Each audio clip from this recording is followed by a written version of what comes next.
एक युवक अपनी बीमारियों से बहुत परेशान रहता था। उसकी बीमारी लाइलाज हो गई थी, दवाइयाँ भी असर नहीं करती थी और वह हताश होने लगा था। अचानक किसी मित्र के द्वारा खबर मिली कि कोई बाबा, कोई सिद्ध पुरुष हिमालय की घाटियों में रहते हैं, जो हर बीमारी का इलाज जानते हैं, बिना कोई दवाई के ठीक करते हैं। युवक तुरंत हिमालय के लिए निकल गया।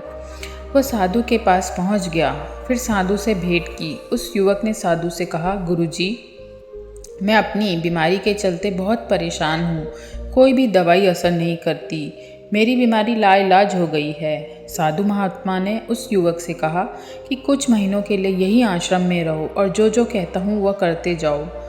युवक रोज गुरुजी के प्रवचन सुनने बैठ जाता था। एक दिन युवक को अपनी बीमारी, अपनी समस्या का हल मिल गया। युवक के दिल में नई किरण, नई आशा आ गई।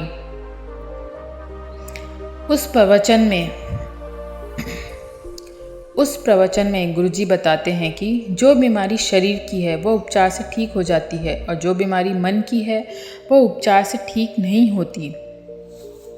मनुष्य का पूरा जीवन 99% बेहोशी से भरा हुआ है। यही बेहोशी हमारा बंधन है। इसी बेहोशी के कारण हमारा बहुत बड़ा चैतन्य का हिस्सा अंधेरे में डूबा है। जैसे आधा पत्थर पानी में डूबा हो और आधा ऊपर हो। जरा सा टुकड़ा ऊपर उभरा हुआ दिखाई पड़ता है और बड़ी चट्टान नीचे छुपी हो। ऐसा ही हमारा मन का कुछ 10% हिस्सा ऊपर दिखता है और 90% नीचे बहुत बड़ा हिस्सा अवचेतन में छिपा हुआ है, जिसका हमको कुछ पता नहीं। विराट कार्य वहीं से चलता है। जब आप चेतन मन सो जाता है तब भी वह चलता रहता है। उसी मन को अचेतन मन कहते हैं। गुरुजी 21 नियम बताते हैं, जिनमें से कुछ नियम अवचेतन मन से कैसे दुरुस्त हों उसके नियम दिए गए हैं। पहला नियम, अवचेतन मन चित्रों की भाषा समझता है। आपका एक विचार बार बार दोहराने से घनिष्ठ होकर भावना और चित्र के रूप में अवचेतन में चला जाता है और वही आपके सामने प्रकट होता है। आज आपके सामने जो बीमारी आई है वह आपके बार बार दोहराने के कारण आपके सामने प्रकट हो गई है। अवचेतन मन अच्छा बुरा, सही गलत नहीं समझता। आप इसे जो भी होश में, बेहोशी में जो भी बोलेंगे यह वही सुनेगा और कहेगा, जो हुक्म मेरे आका, क्योंकि आप मालिक हैं और अवचेतन मन आपका ईमानदार गुलाम। इसलिए जो भी बोलें, जो भी सोचें, निगरानी रखें। देर सबेर वह आपके सामने प्रकट हो ही जाएगा। दूसरा नियम, अवचेतन मन का उपयोग बेहोशी में कर रहे थे, अब इसका उपयोग होश से करें। तीसरा नियम, अवचेतन मन का उपयोग कैसे करें। रोज रात और सुबह उठने से पहले पेट से 21 बार गहरी धीमी सांसें लें और मुंह से छोड़ें।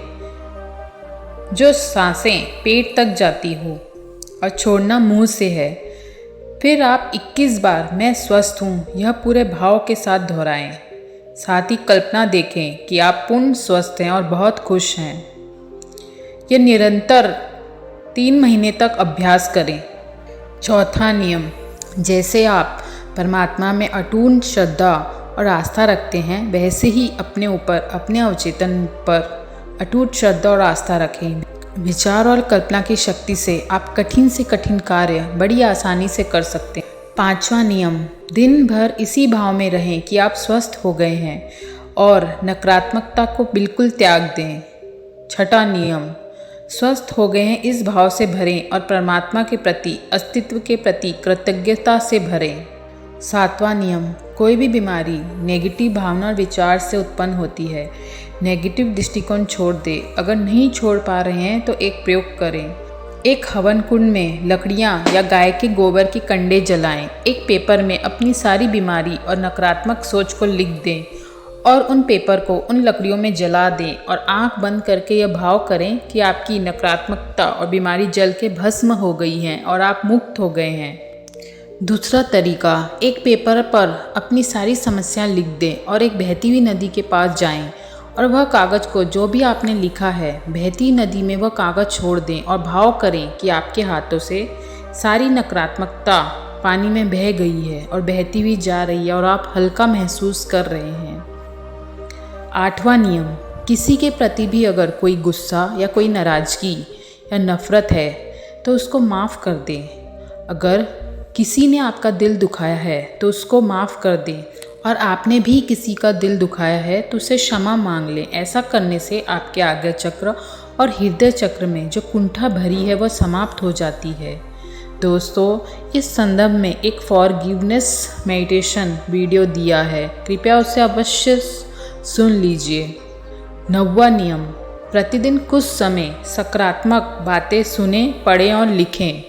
रात सोते समय आप एक डायरी में लिखकर अभ्यास कर सकते हैं। 10वां नियम, सारे डर, चिंता, संताप, बीमारी या तो भविष्यकाल में या तो भूतकाल में चिंतित होने के कारण आती है। भूतकाल और भविष्यकाल में डोलना बंद करें, वर्तमान में जीना सीखें। जब भी आप वर्तमान से खिसकने लगें, तुरंत अपनी सांसों की तरफ ध्यान दें। एक अलार्म सेट कर लें या खुद को चिमटी काट लें। अपने को याद दिलाएं कि आपको वर्तमान में रहना है। 11वां नियम, हफ्ते में एक दफ़ा पहले 12 घंटे, फिर बढ़ाते बढ़ाते 24 और फिर 48 घंटे तक का उपवास करें।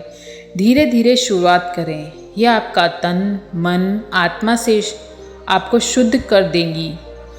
उपवास आपको तन, मन, आत्मा से शुद्ध कर देंगी। जब आप खुद कुछ नहीं खाते हो तो शरीर खुद को पचाने लगता है और सब आपकी बीमारी भी पचा जाता है। खाना न खाने से जो प्राण ऊर्जा खर्च नहीं होती है, शरीर को रिपेयर करती है, पाचन को आराम मिलता है। जैसे नॉन स्टॉप काम करते करते आप थक जाते हैं, वैसे ही हर वक्त खाते रहने से पाचन शक्ति हमेशा खाना पचाने में जुटी रहती है। पाचन संस्थान को भी शरीर की तरह आराम, रेस्ट चाहिए होता है। उपवास सबसे उच्चतम मार्ग है शरीर को रिपेयरिंग और रेस्ट देने के लिए। 12वां नियम, आयुर्वेद के अनुसार जो दिन में 3 बार भोजन करता है उसे रोगी कहा जाता है, जिसका अर्थ है कि अतिरिक्त वसा के जमा होने के कारण जल्दी रोग होने की प्रवृत्ति होती है। योग और आयुर्वेद के अनुसार खाने का एक आदर्श तरीका है। यह आपको दोनों भोजन के बीच 8 घंटे का अंतर देता है। जो दिन में 2 बार भोजन लेते हैं उत्तम है, और जो दिन में सिर्फ 1 बार भोजन लेते हैं वो अति उत्तम माना गया है। बीच में आप फल ले सकते हैं। 1 बार भोजन का मतलब आज आपने 12 बजे लिया हो तो आप नेक्स्ट मील अगले दिन 12 बजे ही लेंगे। उसके बीच बिना शक्कर के ब्लैक टी, ग्रीन टी या कोई फल ले सकते हैं। अन्य कोई जंक फूड, फ्राइड बिल्कुल लेना नहीं है। डिटॉक्स करने का सबसे अच्छा तरीका यही है।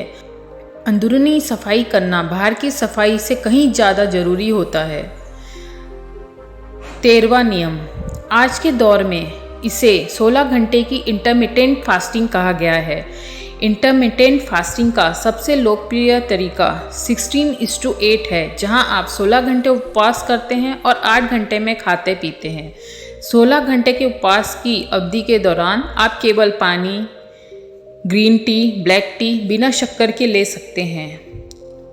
जैसे आप रात 6 बजे सूर्यास्त से पहले खा लिया, इसके बाद आपको 16 घंटे के बाद ही नेक्स्ट मील लेना है। सुबह 10 बजे लेना है। 2 मील में 8 घंटे का गैप होना जरूरी है। नेक्स्ट मील शाम 5-6 बजे लेना है। भोजन को पूरी तरह पचने के लिए 10 से 12 घंटे लगते। फ्राइड, पिज़्ज़ा, बर्गर को 12 से 16 घंटे और नॉनवेज को उससे भी ज़्यादा समय लगता है। अगर आप बार बार खाने के आदी हैं तो अधपचा अन्न आपकी आंतों में चिपक जाता है। 16 घंटे मिलने से प्राण ऊर्जा नए भोजन के बजाय आंतों में जो चिपका है उसको पचाएगी। इस तरह आप बीमारी से मुक्त और तरोताज़ा रहेंगे। 14वां नियम, कई बार ट्विस्ट करके देख सकते हैं। हफ्ते में 2 दिन सिर्फ हरी पत्तेदार सब्जियों का जूस लें। कई दफ़े सिर्फ ताज़ा फल लें।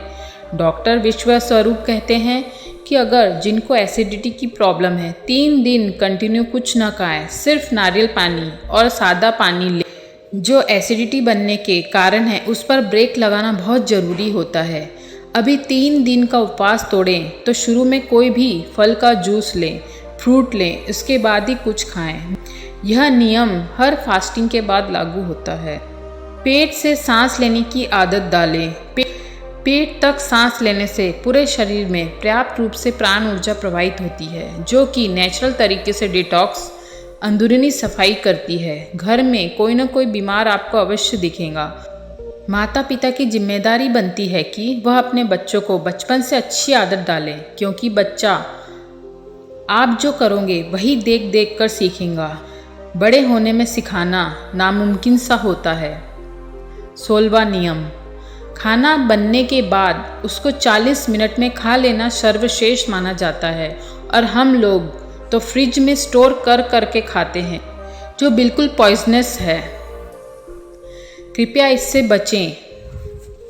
7वां नियम, भरपूर मात्रा में पानी पिएं। जब आप इंटरमिटेंट फास्टिंग करते हैं या उपवास रखते हैं और जिस वक्त कुछ नहीं खा रहे होते हैं, उस वक्त सिप सिप करके पानी पीते रहिए। वाटर फास्टिंग भी कर सकते हैं। अंदरूनी सफाई का डिटॉक्स का सबसे अच्छा तरीका वाटर फास्टिंग माना गया है। 18वां नियम, गुरुजी युवक से आगे कहते हैं कि जो भी आपके पास इस वक्त है, अस्तित्व को इसी वक्त धन्यवाद दें। ऐसा करने से सकारात्मकता बढ़ती। 19वां नियम, 10,000 स्टेप मतलब 8 किलोमीटर रोज चले। 1 घंटा योगा करें। चलने से ऊर्जा खर्च होती है और योगा और ध्यान से ऊर्जा ऊर्ध्वगमन होती है। जितना आपने भोजन लिया है उतना ही खर्च होना चाहिए। अगर खर्च नहीं किया तो वसा के रूप में आपके शरीर में जमने लगता है और बीमारी की शुरुआत यहीं से होने लगती है। 20वां नियम, रचनात्मक कार्य करें, अपनी क्रिएटिविटी बढ़ाएं। पेंटिंग करें, बागवानी करें, गीत गाना सीखें, नृत्य कला सीखें, बैडमिंटन खेलें, क्रिकेट खेलें, स्विमिंग करें। कोई भी एक हॉबी आप चुन लें और उसको नित्य करें। नेचर के साथ ज़्यादा से ज़्यादा जुड़ें। 21वां नियम, अटूट विश्वास, आस्था, सकारात्मक दृष्टिकोण और व्यवस्थित खाने के ढंग से आप अपनी बीमारी को निश्चित रूप से गायब कर सकते हैं। गुरुजी कहते हैं, हम तो चेतन मात्र हैं। अपने चैतन्य पर, जो विराट शक्ति का मालिक है, पूरा अस्तित्व है, उस पर विश्वास करना सीखें। आप अपनी चैतन्य की शक्ति से असंभव कार्य संभव बना सकते हैं। बस आपको सही डायरेक्शन पता होना चाहिए। अपनी ऊर्जा को कैसे चैनलाइज करना है, इसका सही गाइडेंस होना चाहिए। एक उदाहरण से समझें। जैसे सबके प्रति एक मंगल भावना सुबह शाम रोज करें। आपकी नकारात्मक ऊर्जा तब्दील होकर सकारात्मकता में बदल जाएंगी।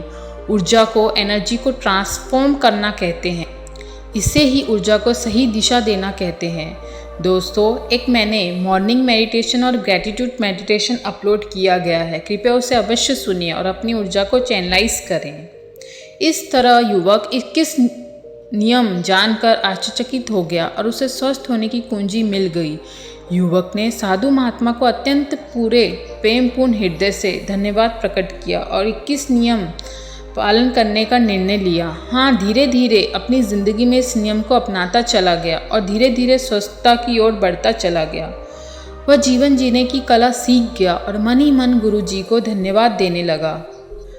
वह जीवन जीने की कला सीख गया और रोज मन ही मन गुरु को धन्यवाद देने लगा।